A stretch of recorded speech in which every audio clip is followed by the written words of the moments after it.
Unit number 5, Dividend Decisions and Working Capital Management. So in this chapter, we'll be studying two different aspects about dividend decisions or the policies and how a company manages its working capital. Let's begin. First, the meaning of dividend. What does dividend mean? It is the portion of earnings which is distributed among the shareholders. What is dividend policy? It determines the division of earnings between payment to shareholders and retained earnings. So, in general, what do you mean by dividend? It's a part of your profits distributed to shareholders. Let's say, for example, your profit is rupees 100 and you decide 10% of 100 rupees to declare as dividend.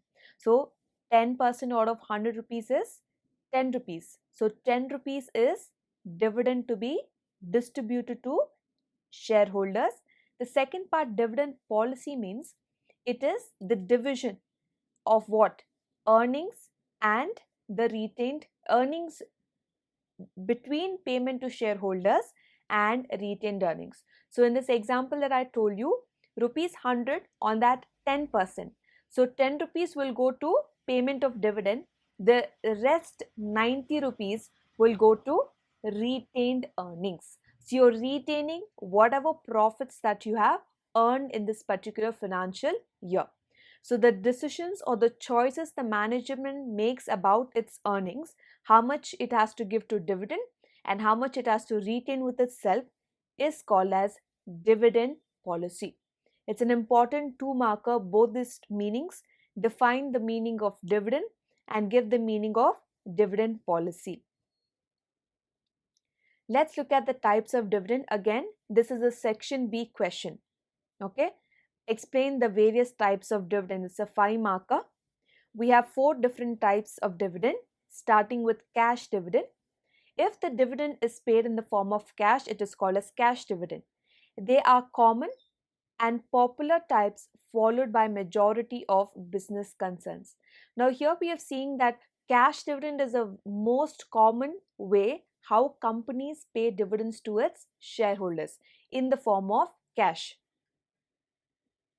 Second, stock dividend. It is paid in the form of company stock due to raising more finance. It might be used as a bonus issue because under this type, cash is retained by the company. This is given only to existing shareholders of the company. So what is stock dividend here? Let's say you are a shareholder holding 5 shares of my company. You are a shareholder holding 5 shares of my company. On each share, you have to receive 100 rupees as dividend. On each share, you have to receive how much of dividend? 100 rupees as dividend. So total shares you're holding to my company is 5 shares. So 5 into 100, a total of 500 rupees of dividend is what you're supposed to receive. Now under stock dividend, what the company does is, it issues more stock or more shares of the same worth of 500. So as a company, instead of paying you 500 rupees cash, that is we discussed in cash dividend, here under stock dividend, I'll be paying you 500 rupees worth shares. How will that contribute to the company? Company can raise more finance. Is that clear? So here, instead of as and when we are paying cash in the form dividend in the form of cash, my cash balance will start decreasing. Correct? So here it is a benefit. Cash is retained by the company and the raising of finance will increase. So this opportunity of stock dividend is given to whom? Only to existing shareholders. If there's a new shareholder who's firstly purchased the company shares, this stock dividend is not applicable to them. Only this type of or form of dividend is applicable to existing shareholders. Okay. Next, third type is bond dividend. It is also known as scrip dividend. If the company does not have sufficient funds to pay cash dividend, the company promises to pay the shareholders at a future specific date with the help of issue of bonds. Now here we have seen the third type, bond dividend. This happens when the company does not have sufficient cash balance to pay dividend. In that way, what does the company do in this situation? The company issues a bond stating that it will pay on a future specific date. Is that clear? So that is the third type, bond dividend. Point 4, property dividend. They are paid in the form of some assets other than cash. It will be distributed under exceptional circumstances. Now here, what is the fourth type, property dividend means? Whatever the company is manufacturing, let's say the company is manufacturing baskets, okay? Now let's say in the same example, you have purchased uh, five share equity shares of my company, and you earn on each share rupees 100. So that gives you a total of 500 rupees dividend. So I'm going to give you, instead of paying you cash of rupees 500, I will give you baskets worth rupees 500. Is that clear? So whatever the company is manufacturing in or producing in, those goods I will give you in the form of property dividend. Right? It can be applied to, let's say the company is manufacturing bags, it might give you bags, or the company is manufacturing some kind of stationery, it might pay you in the form of stationery equal to the same worth of dividend. Okay, this is a very rare case, that's why it's called as exceptional circumstances. Is that clear?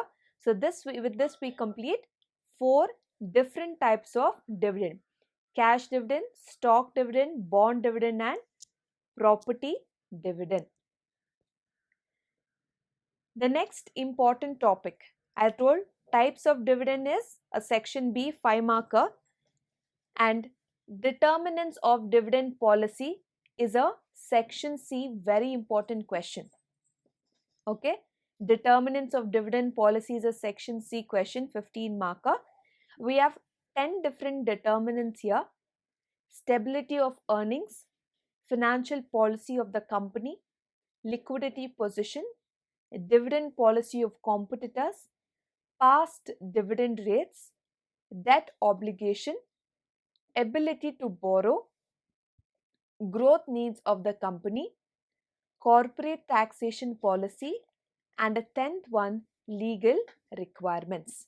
Okay, so these are the 10 different determinants or factors that affect or make a choice about the dividend policy of a company. Today we'll be discussing the first 3 determinants. Number 1, stability of earnings.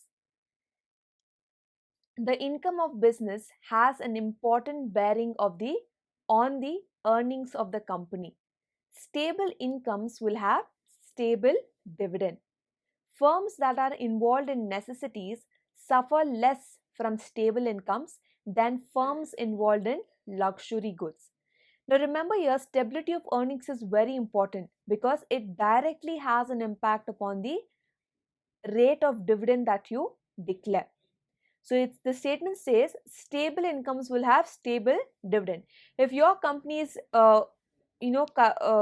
continuously each year earning good amount of profits, that will help you decide on giving the rate of dividend to shareholders. But if your income is not stable, one year you earn income and the next 2 years it's a loss, again you earn income for the next 3 years, again it's a loss, so that is called as unstable income. In that cases, can you declare a continuous same rate of dividend? It's impossible, because when you do not have funds, that is when you're facing loss, you cannot afford to pay dividend. So that is why the first determinant for a dividend policy is stability of earnings.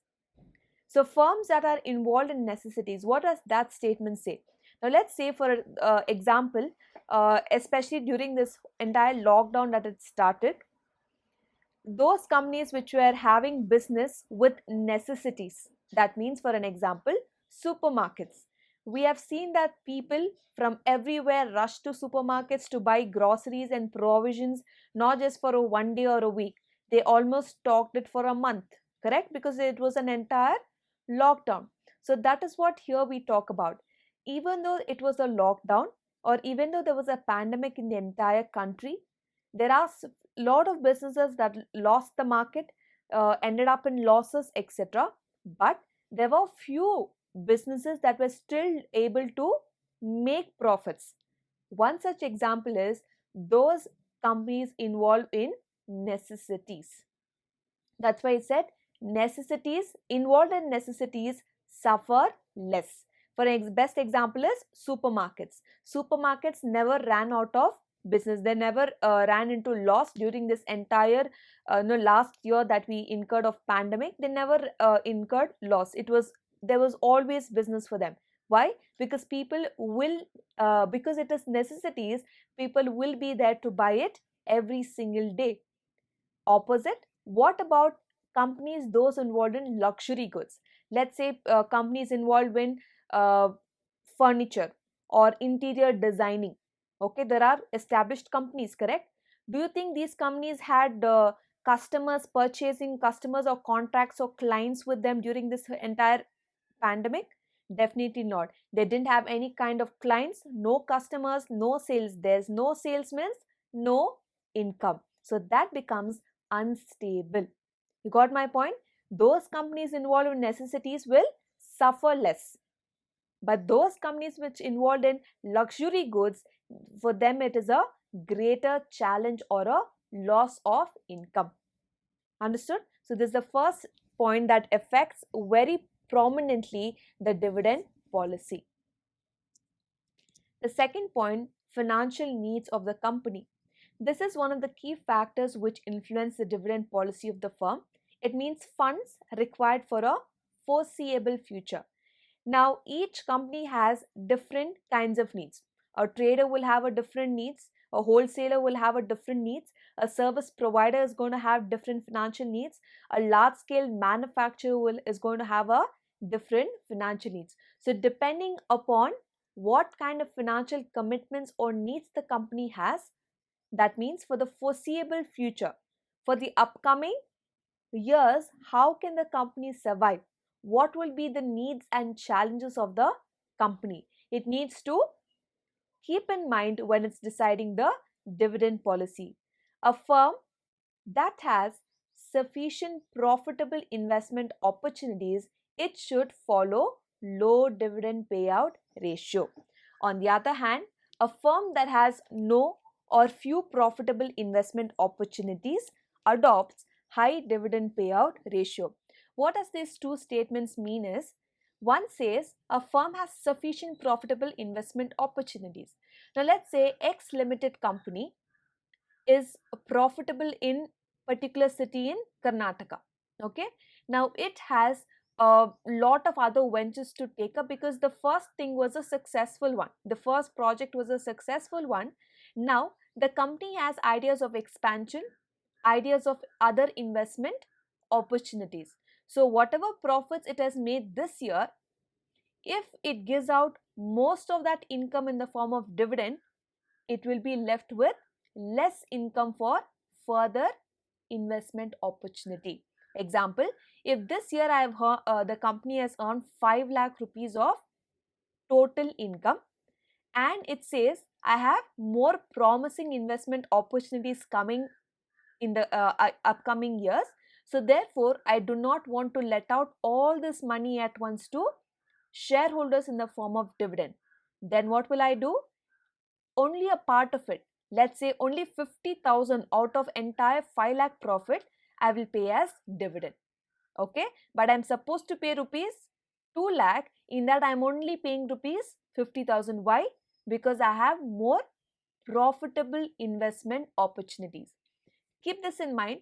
When the company pays dividend, once it pays, it's over. The money does not multiply there. Shareholders are happy. But the same money, if you will retain and put into this investment opportunities, will the money remain same? No, you will get a return on that investment opportunity. That means the money will grow, money will multiply itself. Correct? That is the reason here the statement says, when it has sufficient profitable opportunity, follow low dividend payout ratio. because whenever you're paying dividend, that's the dead end. The money does not grow there. It's just paid and its account is closed. But the same money, if you put it elsewhere, the money will grow. So on the other hand, there are companies with no investment opportunities or very few investment opportunities, which are not confident about whether the money will grow in that investment opportunity or not. Okay, so in such cases, such companies can offer to pay high dividend payout ratio. Is that clear? Just the opposite. If you have more promising ventures upcoming, pay less dividend. But if you're not confident about any upcoming profitable investment opportunities, then you can pay higher dividend payout ratio. At least your shareholders will be happy receiving the dividends. So this is the second main determinant of dividend policy. Number 3, liquidity position. Dividends are generally paid in the form of cash, hence it entails cash. Although the firm may have sufficient profits to declare dividends, it may not have sufficient cash to pay dividend. Now, liquidity, you know, what is the meaning of liquidity? Enough assets that is easily convertible into cash. That is the meaning of liquidity position of a company. Remember, we studied about this in detail as well. Now here, firm may have sufficient profit, but why does it not have to pay dividend?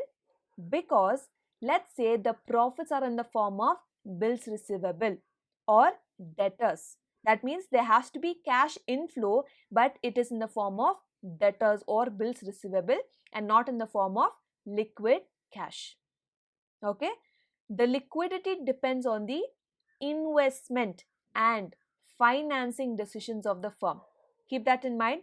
Now already you guys would have come across the entire chapters that we have solved.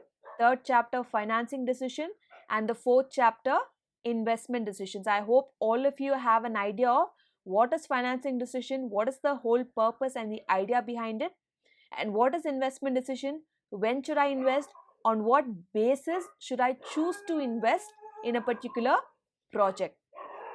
So this also will influence the liquidity position of the company, financing decisions and investment decisions. If the cash position is weak, stock dividend will be better, right? We just looked at the second type of dividend, remember, stock dividend. When does it happen? When the cash position is weak and you want to raise more capital, you can go for stock dividend in that situation. Is that clear? So we have discussed types of dividend 4 and 3 determinants of dividend policy: stability of earnings, financial policy of the company, as well as liquidity position.